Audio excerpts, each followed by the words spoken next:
A lot of time and effort goes into creating videos like this, so if you're enjoying the content, please take a moment to hit the like button and subscribe to the channel. The Frontier, Doctor's Daughter.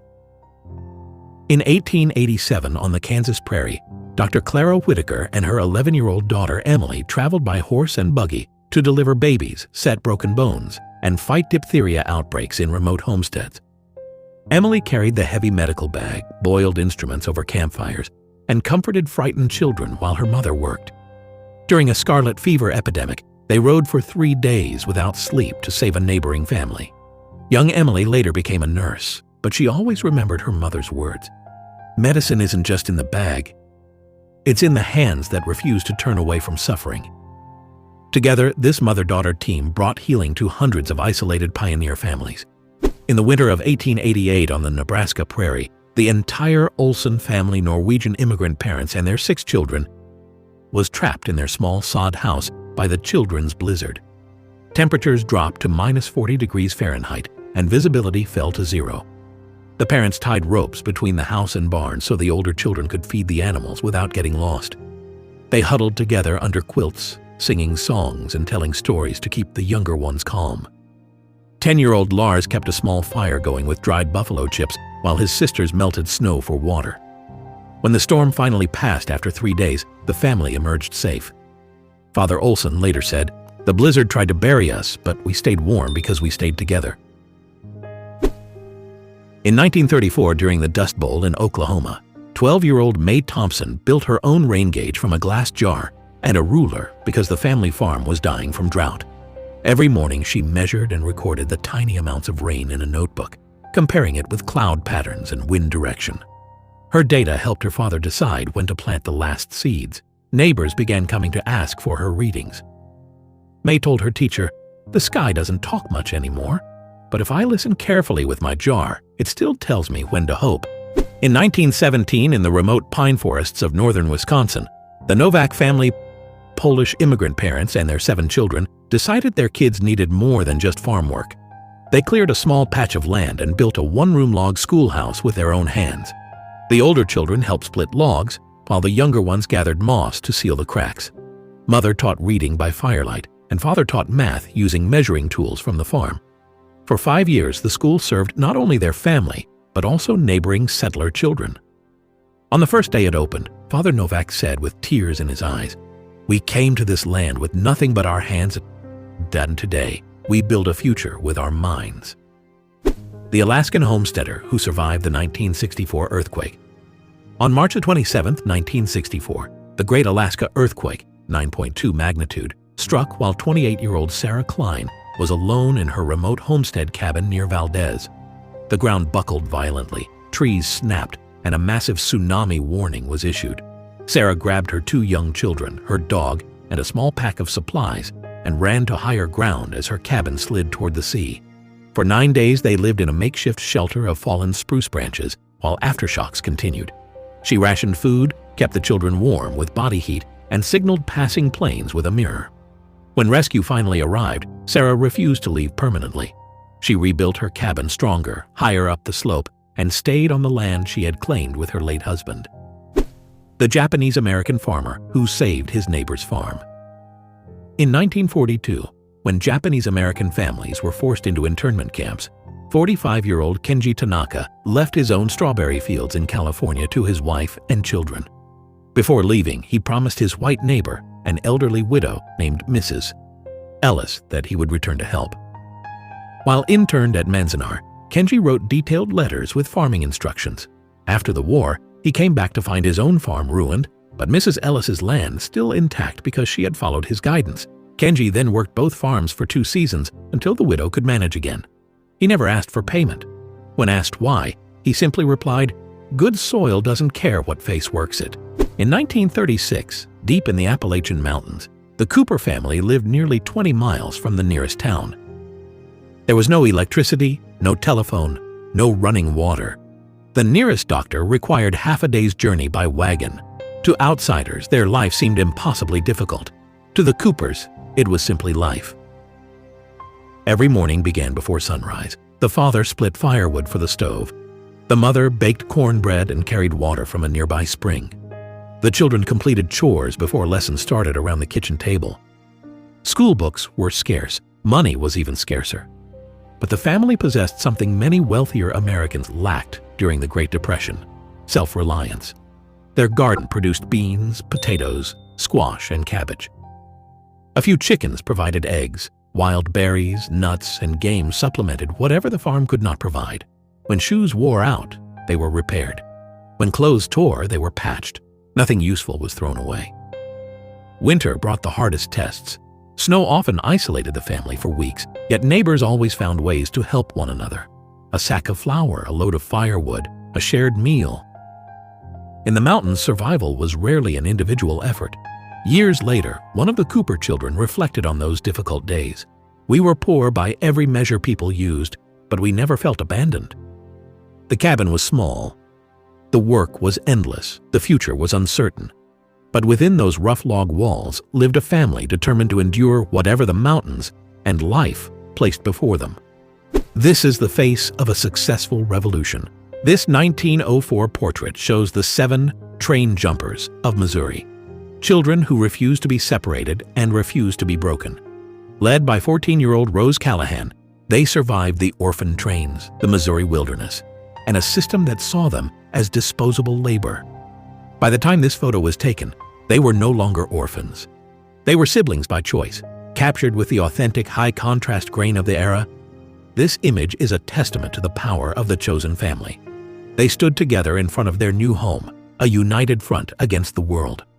Rose's legacy is a reminder that we are not bound by the circumstances of our birth.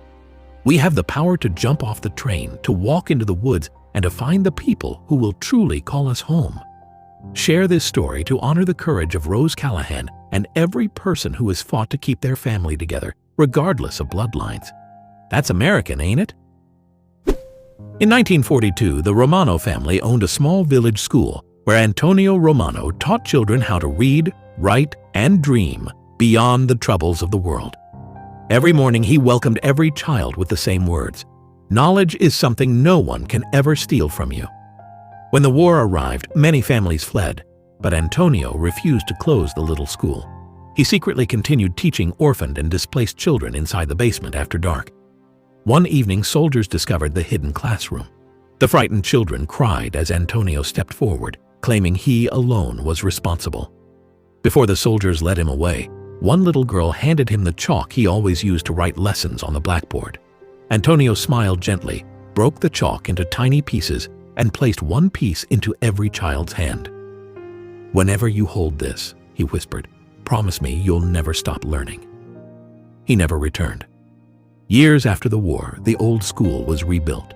Inside the entrance hung a simple wooden frame containing those tiny pieces of chalk, preserved by the children he had saved. Beneath them were the words, "A teacher's final lesson was courage." Every child who entered the school touched the frame before walking into class, ensuring Antonio's love for learning lived on long after the war had ended. The 3 children who buried their parents on the Oregon Trail and finished the trip alone, because their dad made them promise. 1846.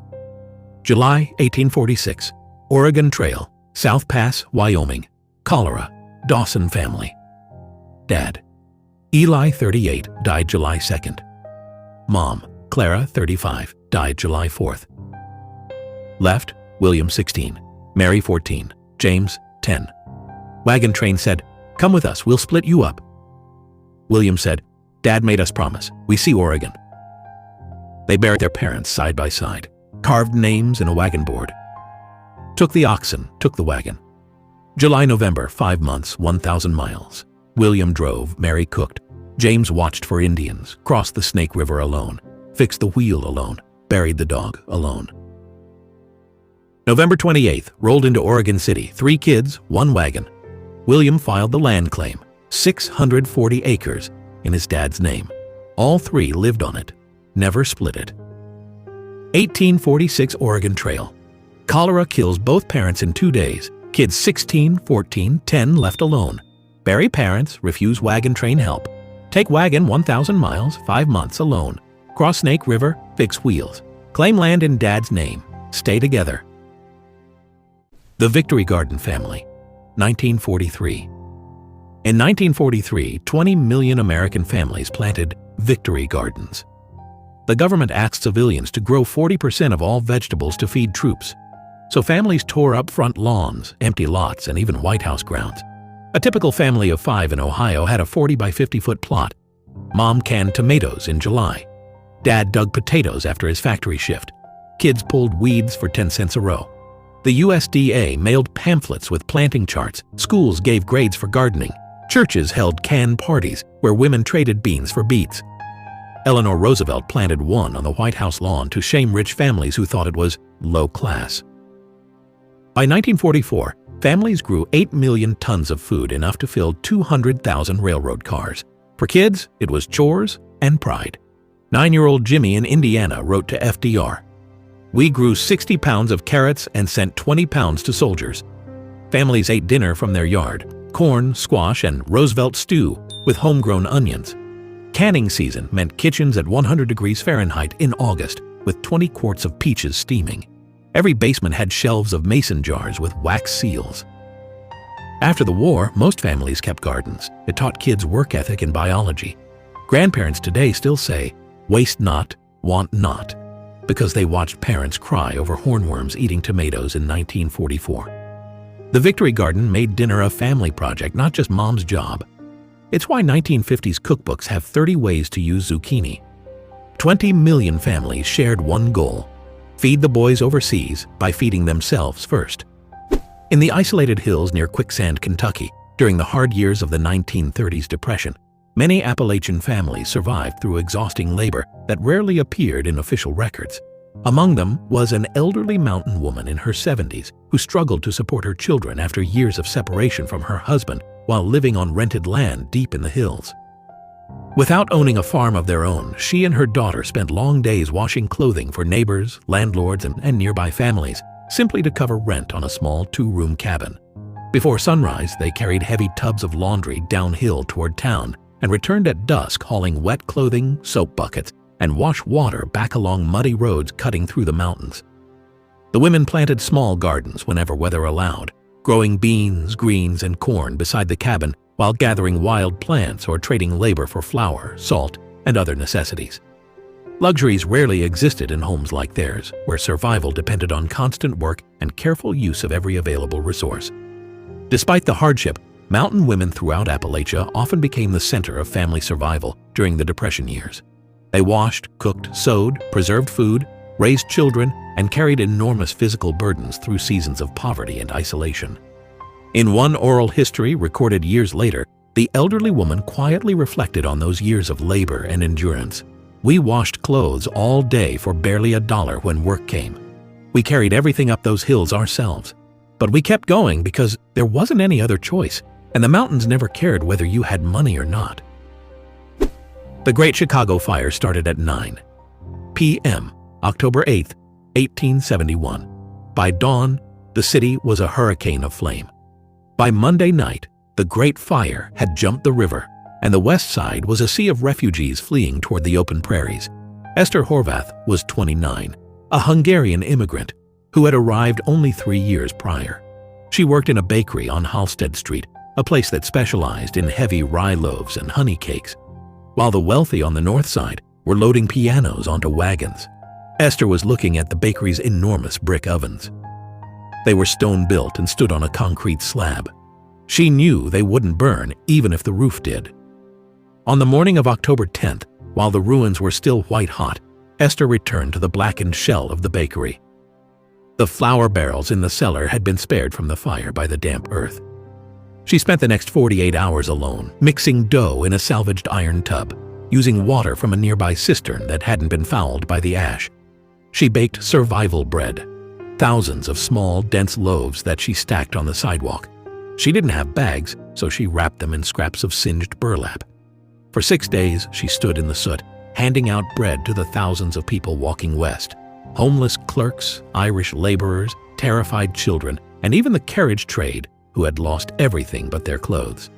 She estimated she baked 3,000 loaves. When a city official asked her for her ledger to track distribution costs, she pointed to the empty flour barrels and told him in broken English, "The fire didn't ask for a receipt, and neither do I. When the first government supply wagons finally arrived on October 16th, Esther closed the oven doors, sat on a pile of ash, and slept for 20 hours. She eventually opened her own small shop on the south side, where she became famous for never charging a person who arrived with soot on their collar. She kept the heavy iron peel she had used to slide the loaves into the fire-heated oven. It was warped from the heat and scarred by the stones. It hung in her shop until she passed away in 1914, aged 72. Her grandson became a doctor in the city. The peel sat on his office wall for 40 years. When patients asked why a doctor kept a baker's tool, he would tell them, "This is the medicine that saved the West Side when the sky was on fire. It reminds me that healing starts with a full stomach and a steady hand." During the Great Depression, many communities in the mountains of eastern Kentucky were isolated from schools, libraries, and other educational resources. To help bridge that gap, a unique library service was created in the mid-1930s that brought books directly to families living in remote areas.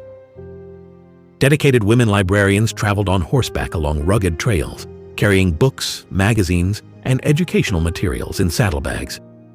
Their routes often took them through difficult terrain, across streams, and over steep hillsides in all kinds of weather. Despite the challenges, they remained committed to delivering reading materials to people who had little access to books. For many families, these visits provided more than just entertainment. Books opened doors to new ideas, knowledge, and opportunities. Children eagerly awaited each delivery, and some developed a lifelong love of reading through the program. In communities where educational resources were scarce, the traveling librarians became trusted and respected figures. Their efforts helped improve literacy and expand learning opportunities throughout rural Appalachia. Although the program eventually ended as national priorities shifted during World War II, its impact continued for years.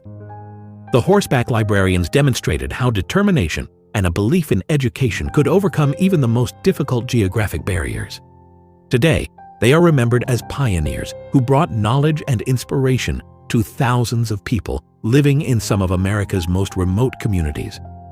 During the difficult years of the 1930s, many rural communities faced economic hardship and limited access to educational resources. In northern Illinois, 2 dedicated teachers found an innovative way to bring books and learning opportunities to families living along the historic Illinois and Michigan Canal. Using a small canal barge transformed into a mobile library, they filled wooden crates with donated books, newspapers, and educational materials. Traveling from one community to another, they stopped at farms, canal locks, and isolated settlements where residents eagerly awaited their arrival. Children gathered along the water's edge to borrow books, while adults welcomed the chance to stay informed and continue learning. In some communities, families exchanged homegrown produce, handmade goods, or small services in appreciation for access to reading materials. The teachers also organized informal reading sessions and literacy lessons, creating valuable educational opportunities wherever they traveled. When winter conditions made canal travel difficult, they continued their mission by delivering books on foot to households that would otherwise have been cut off from these resources. Their commitment ensured that knowledge and education remained available even during challenging times. Affectionately known by local residents as the Book Boat Ladies, their work helped reduce isolation, encourage literacy, and inspire a love of reading throughout the region. Their creative approach demonstrated how determination and community spirit could keep education accessible, even during one of America's toughest decades. At a time when women were rarely trusted with intelligence operations, Virginia Hall became one of the most influential Allied agents of World War II. Born in Baltimore, Maryland, she overcame significant challenges after losing part of her leg in an accident, yet refused to let her disability or gender limit her ambitions. After being denied opportunities in traditional diplomatic service, Hall joined Allied intelligence efforts and was sent into occupied France. Working undercover, she helped organize resistance groups, arranged safe routes for escaped prisoners, gathered critical intelligence, and coordinated missions against Nazi forces. Her effectiveness made her a top target of German authorities, who launched extensive efforts to capture her. When the situation became too dangerous, Hall made a difficult escape across the Pyrenees Mountains into Spain despite the physical demands of her prosthetic leg. Undeterred, she later returned to France under a new disguise, continuing to support resistance fighters and helping disrupt enemy operations ahead of the Allied invasion of Europe. Known for her resourcefulness, bravery, and determination, Hall played a key role in supporting the fight against Nazi occupation. After the war, she continued her intelligence career, although recognition for her achievements came slowly. Today, she is remembered as one of the most remarkable spies of the 20th century, proving that courage and perseverance can overcome even the toughest obstacles. By the summer of 1900, the American frontier was changing. The cattle trails were quieter. Railroads crossed country that had once belonged only to stagecoaches and riders. The gunfights that had made the Earp name famous were already becoming legend. But for the families who lived through them, history was far less glamorous. It was personal. When Warren Earp, the youngest of the Earp brothers, was killed in an Arizona saloon in July 1900, another chapter in one of the West's most famous families came to an end. Behind the newspaper headlines was his widow, Kate Sanford Earp. Like many frontier wives, Kate lived a life rarely recorded by historians. She endured the long absences that came with life in mining camps and cattle towns. She knew that violence was never far away in the boom towns of the Southwest. A disagreement over cards, alcohol, or pride could turn deadly in moments. When news of Warren's death spread, newspapers focused on the shooting itself. They described the argument, the gunfire, the reputation of the Earp family. They said little about the woman left behind. Life on the frontier offered few opportunities for widows. There were no pensions, little public assistance. Most women survived through family, boarding houses, domestic work, or the support of their communities. Kate, like countless other women of the American West, faced a future that had suddenly become uncertain. Yet her story reflects something larger than the fate of a single family. The frontier was built not only by lawmen, ranchers, miners, and outlaws. It was also sustained by the women who endured its hardships, buried its dead, raised its children, and carried on after tragedy struck. The names of famous gunfighters filled newspapers. The names of their wives often disappeared into the margins. But their resilience helped shape the communities that survived long after the gunfire faded. Today, the story of the Earps remains one of the most recognizable in American frontier history. Remembering the families behind those legends reminds us that the West was not built only by those who carried revolvers. It was also built by those who carried on. The car was never meant to carry that much weight. Its springs sagged beneath mattresses, cast iron pots, wooden crates, and everything a family could not bear to leave behind. Rope held the load together. Hope held the family together. By 1936, thousands of families from Oklahoma, Texas, Kansas, and Arkansas had joined a stream of westbound traffic stretching across Route 66. The newspapers called them Okies. Most had never seen California. Many had never traveled beyond the next county. What they carried was not just furniture. It was the remains of a life. Every mile west left another memory behind. An abandoned farmhouse, a dry well, a field where wheat no longer grew, a cemetery where grandparents would never be visited again. The men usually drove, but it was the women who made the journey livable. Each evening, when the car finally stopped, they turned an empty roadside into a home. Blankets became beds. A coffee pot became supper. Flour, beans, and bacon stretched one more day. The empty flour sacks were never thrown away. They became pillowcases, aprons, children's dresses. Nothing was wasted because nothing could be replaced. Children collected firewood while mothers mixed biscuit dough in battered enamel bowls. Dinner was simple, sometimes beans, sometimes fried potatoes, sometimes only cornbread and coffee. Still, everyone ate together.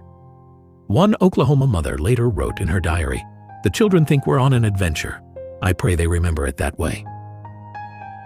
The journey itself could take weeks. Tires failed, radiators boiled over, money disappeared faster than gasoline. Some families turned back, most kept going. When they finally crossed into California, they discovered that the hardest part was not behind them. Work was scarce. Wages were low, many camps were overcrowded.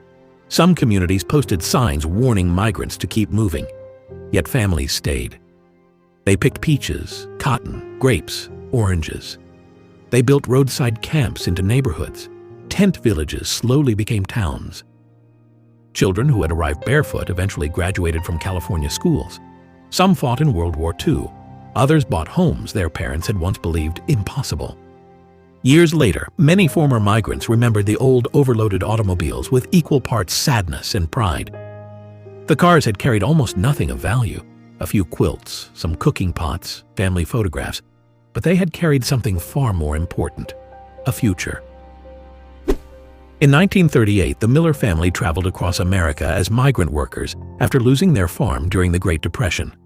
They lived in an old truck with a canvas roof, following harvests from state to state. Every member of the family worked, including the children. One cold autumn evening, there was only one blanket left in the truck. During the night, 8-year-old Tommy woke up warm and comfortable. He smiled and fell back asleep. Decades later, his older sister finally told him the truth. While he slept, their parents had wrapped the only blanket around him and spent the entire freezing night sitting awake in the cold beside the campfire. Neither of them complained. Neither of them slept. Tommy cried when he heard the story. Looking at an old family photograph, he whispered, "I spent my childhood believing my parents were warm, because they made sure I was." June 1936 in Oklahoma was a furnace that seemed to melt the very soul of the land. The temperature hovered near 115 degrees, and the air felt like a physical weight against the lungs of those living in tar paper shacks.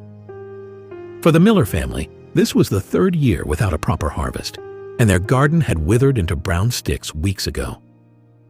12-year-old Thomas spent his afternoons hauling water from a drying creek, his bare feet burning against the cracked earth. Inside their one-room dugout, his mother hung wet sheets over the door, hoping to catch a breeze, but only dust filtered through. They survived on hardtack and dandelion greens, counting the hours until sunset brought a sliver of relief. Every morning his father would look at the horizon, searching for clouds that never came, his face etched with a silent, weary prayer.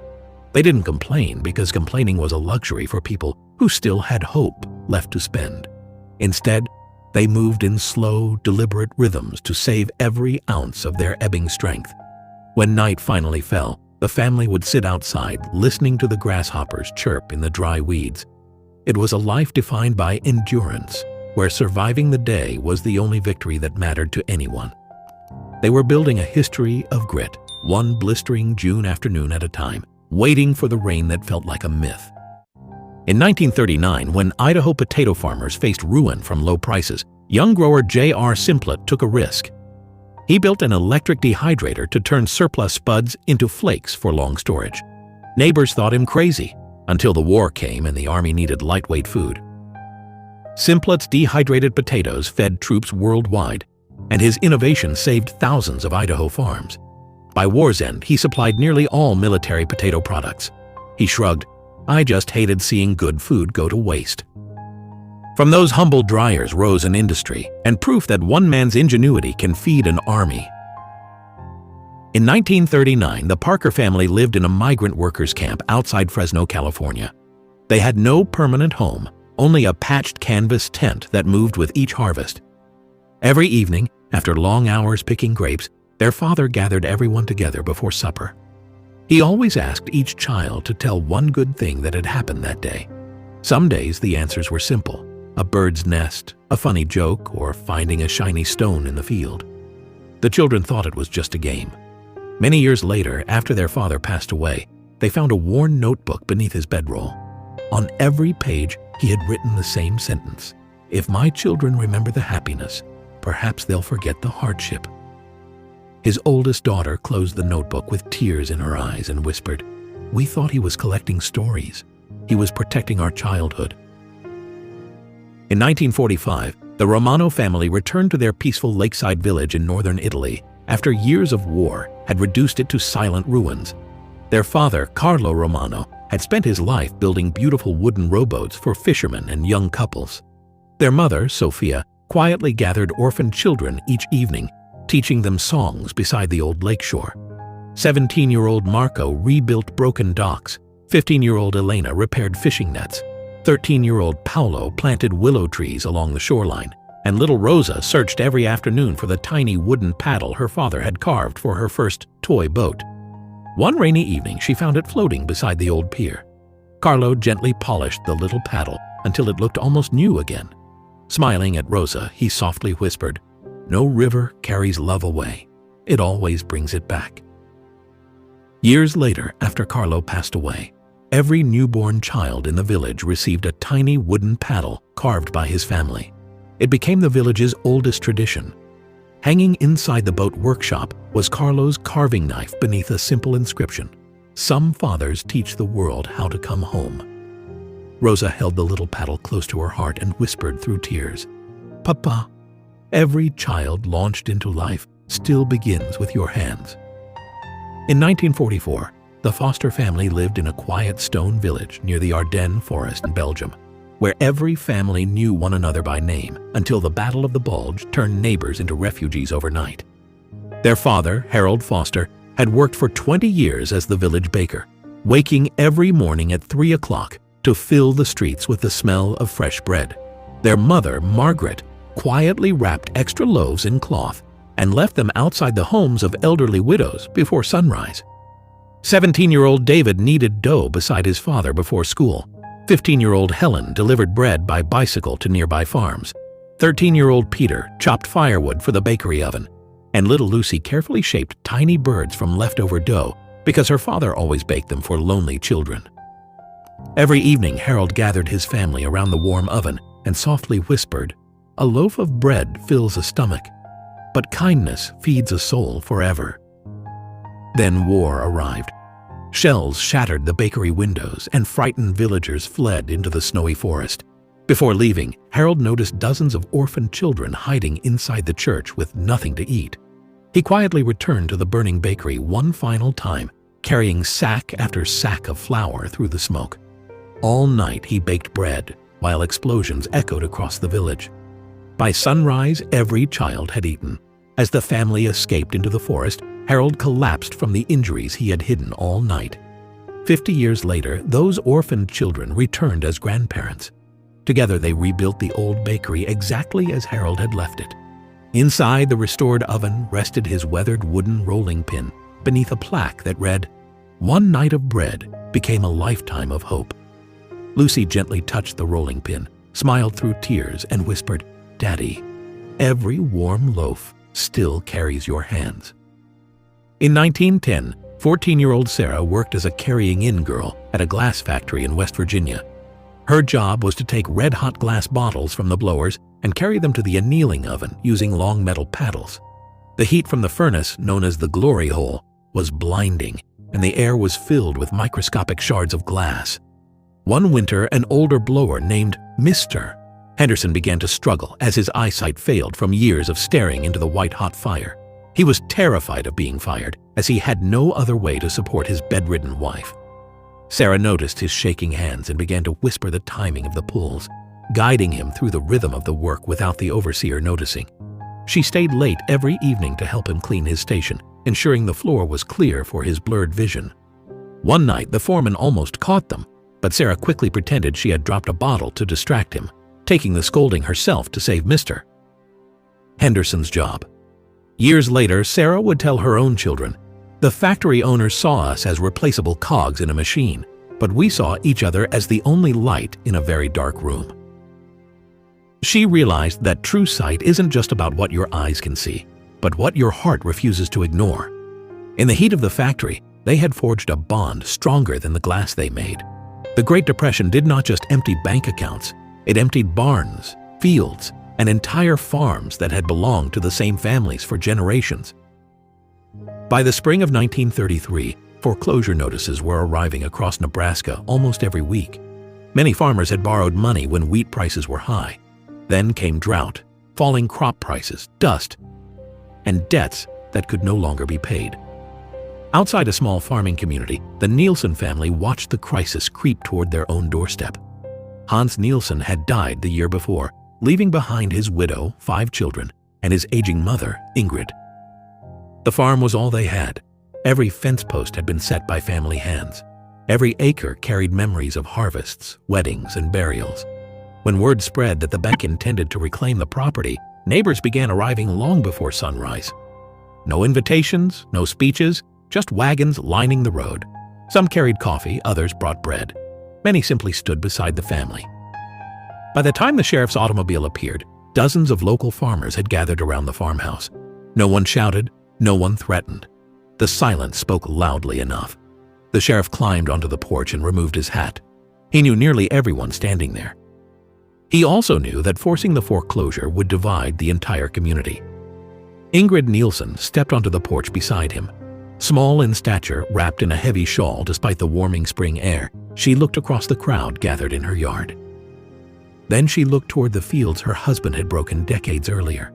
Quietly, she said, "This land buried my husband. It raised my children. We're not walking away from either." For several long minutes, no one moved. Finally, the sheriff folded the foreclosure papers and slipped them back into his coat. The bank representatives returned to town empty-handed. The farm remained. Months later, new federal farm credit programs offered many struggling families a chance to refinance their loans and avoid losing everything. The Nielsen farm survived, not because the drought ended, not because the harvest suddenly improved, but because on one difficult morning, an entire community decided that a neighbor's home was worth standing beside. Years afterward, local children still heard the story of the crowded porch, not as a tale about defiance, but as a reminder that sometimes the strongest walls around a farmhouse were the people willing to stand in front of it. In 1892, on Willapa Bay, Washington, after the sawmill burned and left the town jobless, schoolteacher Martha Jensen took her 8 students digging clams to buy books. The district stopped paying her. The kids stopped coming because they were hungry, so Martha canceled class on Fridays and led them to the tide flats with shovels and cough cans. They dug horse clams, steamed them over driftwood fires, and sold them to the oyster boats for 2 cents a pound. In 3 months, they earned $18.70. She bought 12 McGuffey readers and a sack of flour. The boys called her Captain. She posted on the chalkboard, "We read in the morning, we feed ourselves at noon." All 8 of those kids graduated. One became a state senator.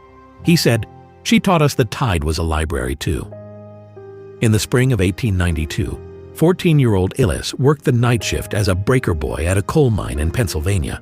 His job was to sit on a wooden bench for 10 hours a day, picking slate and rocks out of the rushing coal chutes with his bare hands.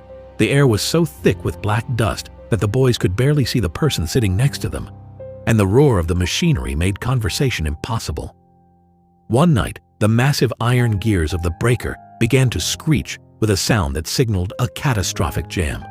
While the older supervisors ignored the noise, Elias recognized the vibration from a similar accident months prior. He leaped from his bench and pulled the emergency lever, stopping the chutes just as a support beam began to buckle. The foreman cursed him for the delay, but the dozens of boys on the line realized that the machinery would have crushed them all had it continued. Years later, a retired miner showed his grandson a small, scarred piece of slate he kept on his mantle. "A boy named Elias saved our lives that night," the man said. "The company didn't give him a medal. They docked his pay for the lost hour, but we never forgot." Sometimes the greatest heroes are the ones the history books leave behind because their victory was simply making sure their friends came home. In 1932, the Carter family lived beside a quiet river in rural Missouri, where every day began with hard work and ended with grateful hearts. Their father, Benjamin Carter, repaired wooden bridges while their mother, Louise, cooked over an old cast-iron stove and cared for 5 children. Every Saturday night, Benjamin played his battered harmonica while the family gathered on the porch, laughing and singing until the stars filled the sky. Then one winter, Benjamin's hearing slowly began to disappear after years of working around heavy machinery. Before long, he could no longer hear the harmonica he loved so much. The porch became silent. One evening, 12-year-old Emma quietly gathered her brothers and sisters outside. Instead of waiting for their father to play, they began singing every song he had once played for them. Benjamin couldn't hear every word clearly, but he saw their smiling faces and understood everything. Tears rolled down his cheeks as he looked at his wife. Decades later, Emma often told her grandchildren, "Music didn't disappear from our home when my father lost his hearing. It simply moved into our hearts." The Christmas when the town bought the orphan, a named Davenport, Iowa. December the 25th, 1908. The boy had no name. He had arrived at the Iowa Soldiers' Orphans Home in 1902, age about 4, found wandering the rail yards with a tag pinned to his coat that only said, "Please take care of my boy." No one ever came back for him. The matron wrote "Baby Doe" on the register, and that was that. By 1908, he was 10 years old, small for his age, quiet, always watching the front gate as if someone might still walk through it. Every Christmas, the townspeople held a party for the orphans. Secondhand toys, a visit from Santa, and one special gift auctioned off to raise money for the home. That year, the auction prize was the right to name the nameless boy. People laughed at first, thought it was a joke. Then the bidding started. A farmer offered $5. The mayor raised it to $10. The banker went to $25. The whole town crowded into the parlor, shouting higher and higher. The boy sat on the bottom stair, eyes huge, clutching a rag rabbit someone had given him years ago. When the bidding hit $100, an insane amount in 1908, old Mrs. Eleanor Whitcomb, the richest widow in Scott County, stood up and said in her creaky voice, "I'll give $1,000 cash right now if you let the children choose the name." The room went dead silent. $1,000 was more than most men earned in a year. The matron started to cry. The children were brought in a circle around the boy. They whispered for 10 minutes, heads together like a football huddle. Then the oldest girl, 14-year-old Maggie O'Leary, stepped forward and said, "His name is going to be Nicholas Hope Christmas." Because, she said, he was born for Christmas, and he never gave up hope, and St. Nicholas is who finds lost children. Mrs. Whitcomb counted out 10 crisp $100 bills into the matron's shaking hands. Then she walked over to the boy, knelt down as best her old knees allowed, and said, "Merry Christmas, Nicholas Hope, Christmas. You have a name now, and it belongs to every single one of us." That night, for the first time in 6 years, Nicholas slept without waiting for the gate to open. He lived to be 87. He became a railroad engineer, married, had 5 children, and every Christmas morning he stood on his porch at dawn and rang a big brass bell so loudly the whole block could hear it. When people asked why, he always answered the same, because once upon a time a whole town stopped everything on Christmas Day just to give an orphan boy something the world had forgotten to give him, a name and a promise that he belonged to somebody. The Widow's Shotgun Harvest, Gray County, Texas, 1939 to 1941. When the dust finally took Silas McAllister in November 1939, it left his wife Eula with 160 acres of blowing sand, a $2,400 bank debt, and 5 children under the age of 12. The bankers and neighbors told her the same thing: sell the place before you lose everything. Eula, 36 years old and already thin as a fence post, looked them in the eye and said one word: no. She moved the family into the barn because the house was filling with drifts of sand faster than they could shovel it out. They lived in 2 horse stalls, cooking over fires made from dried buffalo chips. Eula took in laundry from town, dressed jackrabbits for 10 cents each, and every Sunday walked 8 miles to church in shoes tied together with baling wire, carrying the baby on her hip. In January 1940, the worst blizzard in 20 years hit the Panhandle 40 degrees below zero with howling wind. The barn roof creaked and groaned. Eula tied all 5 children together with a long rope so none would be lost if the building collapsed. They huddled under horse blankets and quilts while the storm screamed for 3 days and nights.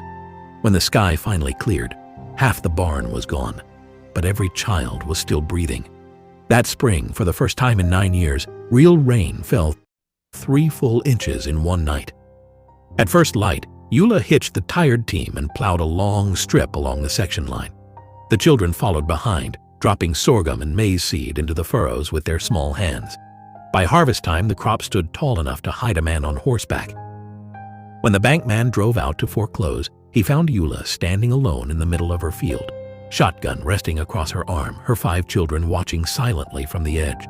He looked at the green field, looked at the woman, and quietly turned his car around without saying a word.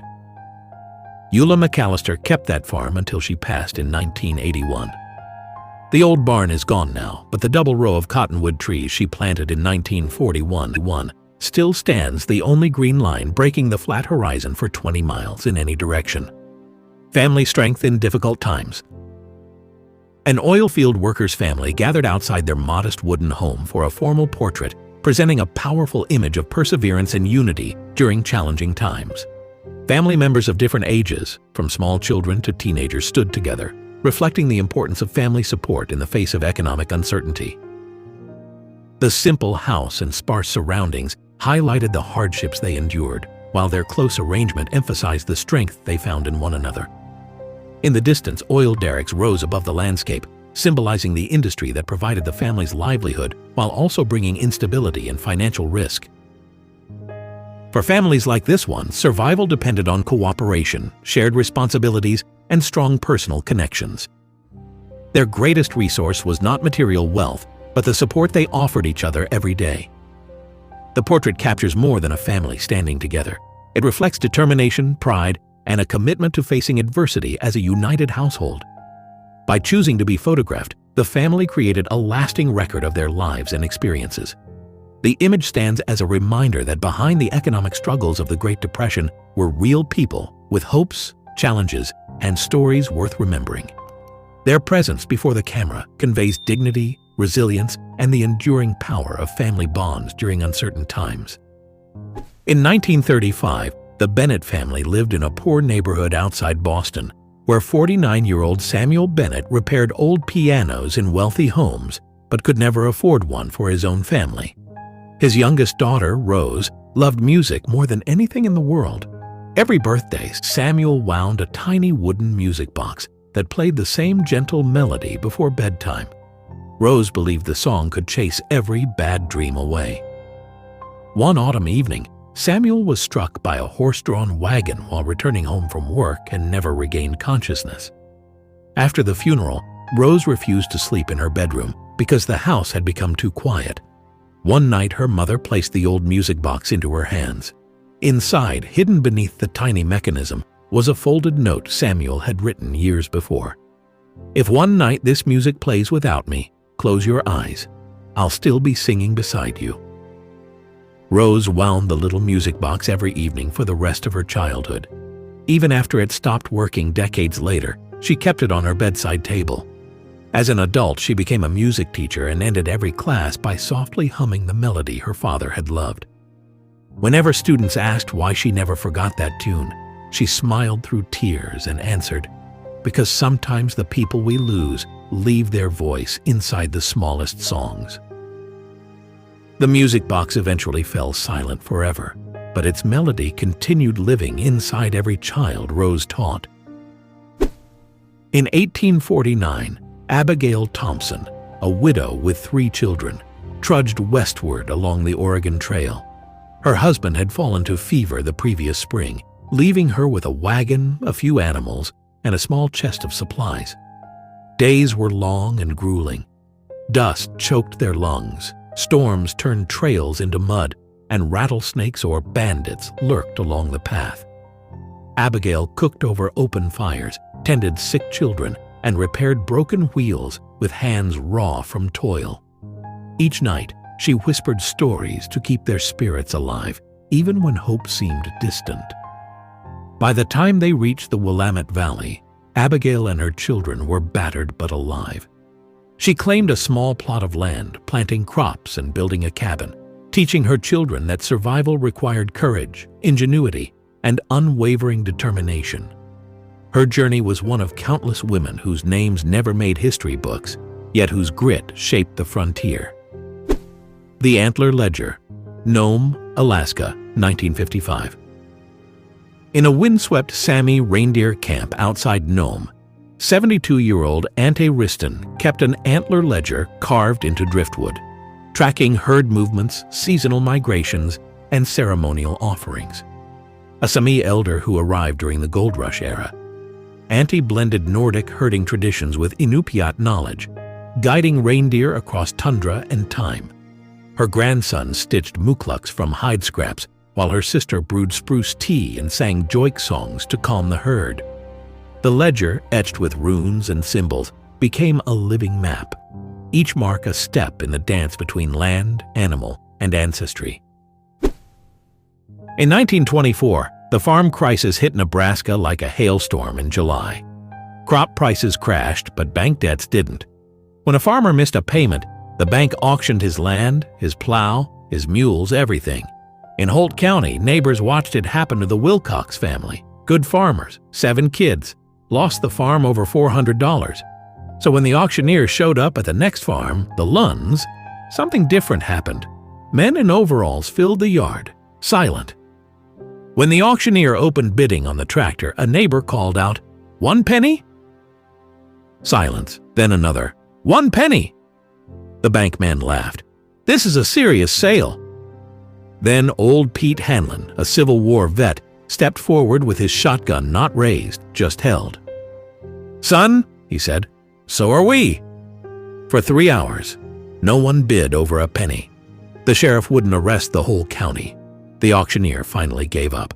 The Lunds bought their farm back for $2.17.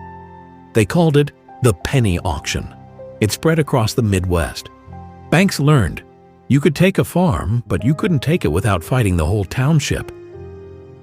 A banker wrote to Washington in 1925, "These people have no money, but they have each other, and that's a currency we don't print."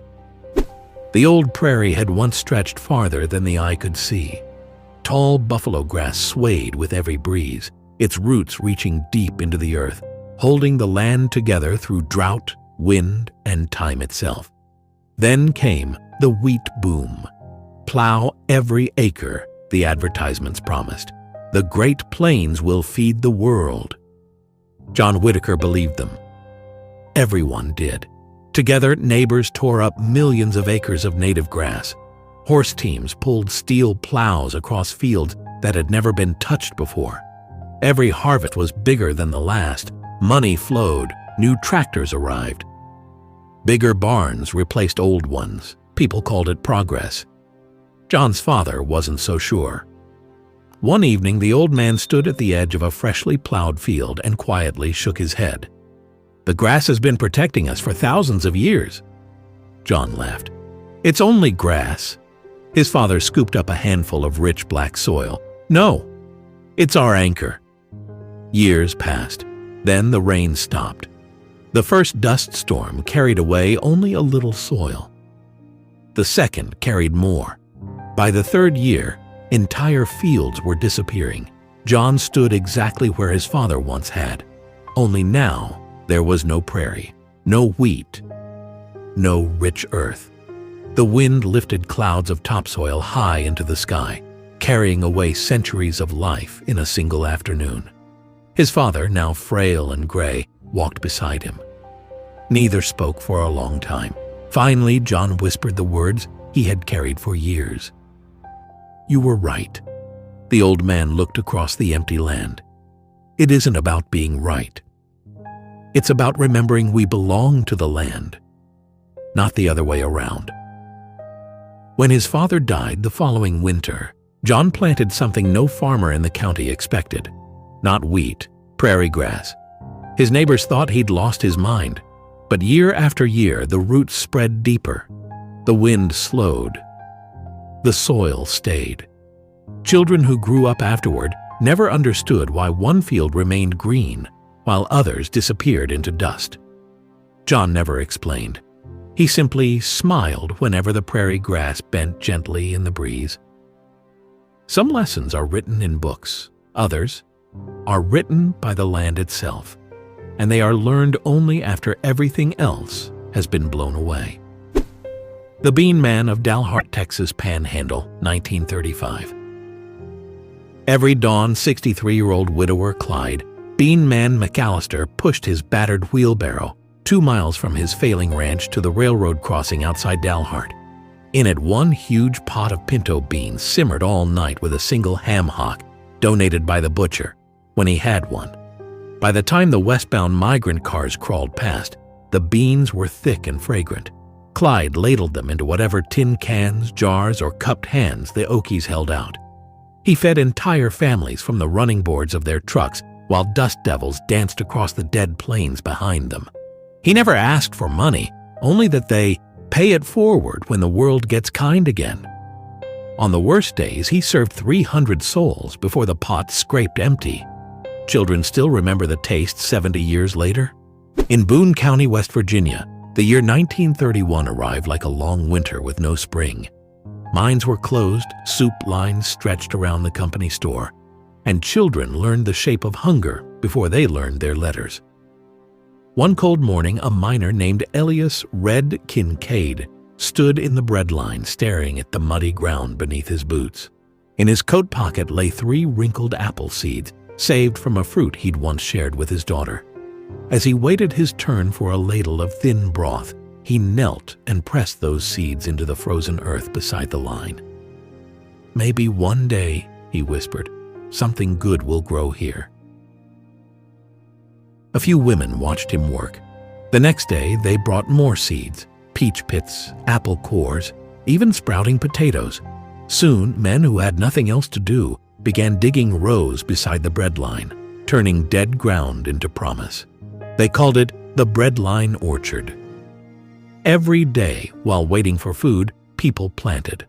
They watered the soil with tin cups, protected the saplings with scrap lumber, and prayed over them as if they were children. Through rain, snow, and company raids, the orchard rose like a quiet rebellion against despair. By 1934, the first apple blossoms appeared, pale pink against a world still gray. Children ran between the rows, touching the trees like they were magic. Mothers saved the first fallen apples to bake pies for the entire hollow, the smell drifting through camp like a hymn. The orchard fed the town for decades. Folks said those trees grew sweeter than any others because they were watered with hope, planted by the hungry, and raised by a community that refused to die. In 1851, high in the Bitterroot Mountains of Montana Territory, lived the Whitaker family, reclusive, self-sufficient hunters who hadn't seen a town in years. Jedediah Whitaker, once a fur trapper on the Missouri, had settled deep in the forest with his Nez Perce wife, Awanasa, and their 3 children. Their log cabin stood beside a cold mountain stream, and their lives followed the rhythm of the land. Elk migrations, berry harvests, and snow that could trap them for weeks. Awanasa taught her children medicine from roots and bark. Jed taught them how to fire a rifle, but only when needed. Survival wasn't about violence. It was about reading the land, trusting your instincts, and respecting every life taken.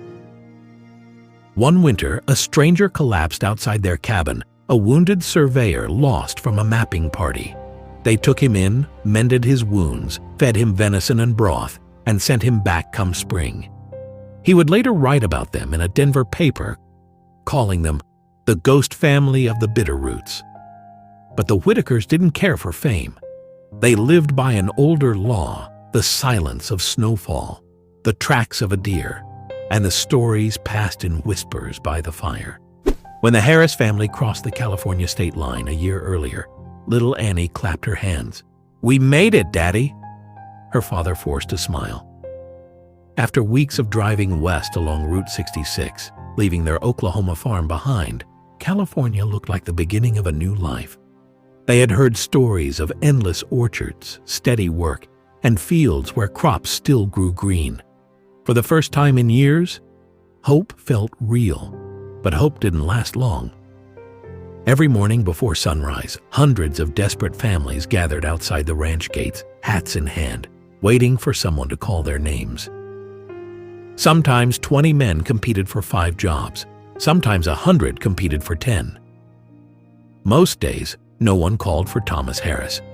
When he did find work, the wages barely bought enough beans and bread to keep the children fed. The family lived in a canvas tent beside an irrigation ditch. Rain leaked through the roof. Mosquitoes filled the nights, and the California farmers had a name for newcomers like them: Okies. They didn't mean it kindly. Storekeepers watched them suspiciously. Landlords refused to rent to them. Children laughed at Annie's Oklahoma accent at school. One afternoon she came home crying. "Teacher says I talk funny." Her mother pulled her close. "No, sweetheart. You sound like home." Weeks became months. Their old pickup truck broke down. Their savings disappeared. Thomas stopped talking during supper. Every evening he unfolded the same faded photograph of their farmhouse back in Oklahoma. The roof was crooked, the barn leaned, the fields were already turning to dust. But it was still home. One cold October morning, Annie found her father sitting alone beside the truck. He was staring east. "Are we going somewhere?" she asked. Thomas nodded slowly. "We're going home." "But there's nothing there." He looked at the worn family photograph. "Maybe not. But everything we ever loved is." The journey back felt longer than the one west. The roads were just as dusty, the truck just as overloaded. Only this time, no one spoke about dreams. When they finally reached their farm, the mailbox had fallen over. The windmill no longer turned. Dust covered nearly everything. Annie stepped from the truck and quietly walked toward the porch. She picked up the rusted horseshoe her grandfather had nailed above the door years before. It was still there, waiting. Her father smiled for the first time in months. The farm wasn't alive, but neither was it forgotten. Some families found a future in California. Others found only disappointment. For many, the greatest heartbreak wasn't leaving home. It was discovering that the place they longed for no longer existed, yet somehow it was still the only place they truly belonged. In September 1893, the Cherokee Strip Land Run opened 6 million acres of Oklahoma to settlers. At noon, 100,000 people raced with wagons, horses, and on foot to claim a 160-acre plot. If you got there first, it was yours. The Callahan family had no wagon, no horse, no money. Just 6 children, a handcart, and 10 pounds of salt pork Pa Callahan had saved from his job digging ditches in Kansas. While others raced, the Callahans walked. 22 miles the first day. Ma boiled salt pork in creek water and told the kids to drink the broth. "Keeps the strength in," she said. On day 3, they passed wagons with broken wheels and men fighting over claims. On day 5, their youngest, 4-year-old Ellie, couldn't walk. Pa carried her, Ma pulled the cart. On day 7, they found it. A plot nobody wanted. Sandy, no trees, rattlesnakes. But it was free. They staked their claim with the last of the salt pork, nailed the greasy cloth to a stick as a flag. That winter, they ate jackrabbits and prairie root. 3 children died of fever, but the other 3 lived, and so did the farm. In 1943, Ellie Callahan, age 54, testified before Congress about farm aid. She brought the salt pork rag. It was still in her Bible. She said, "You want to know what built Oklahoma? It wasn't speed. It was the ones too poor to run." The family who lived inside an abandoned cliff monorail station. August 1952. Blue Falcon Ridge, West Virginia. A mountaintop coal operation replaced its aging cliff monorail with a modern conveyor system, leaving the old railway abandoned and dozens of maintenance workers unemployed. The company closed its employee housing before the end of summer. Railway electrician Harold Bennett, 47, his wife Dorothy Bennett, 42, and their 3 children packed their belongings into a pickup truck and searched the mountains for shelter. At the edge of a steep gorge stood an abandoned monorail station where ore cars had once carried supplies between the mine and the valley below. Harold repaired the steel-framed control building with reclaimed lumber, while Dorothy converted the former dispatch office into a kitchen using old equipment cabinets as cupboards. The rooftop platform overlooked miles of untouched forest. For nearly 7 months, the station became their home. The children caught the school bus from the nearest highway each morning and spent afternoons collecting blackberries and helping nearby farmers repair fences for extra money. Locals soon began calling them the Monorail Family. In the spring of 1953, Harold accepted a position maintaining electrical systems at a hydroelectric plant.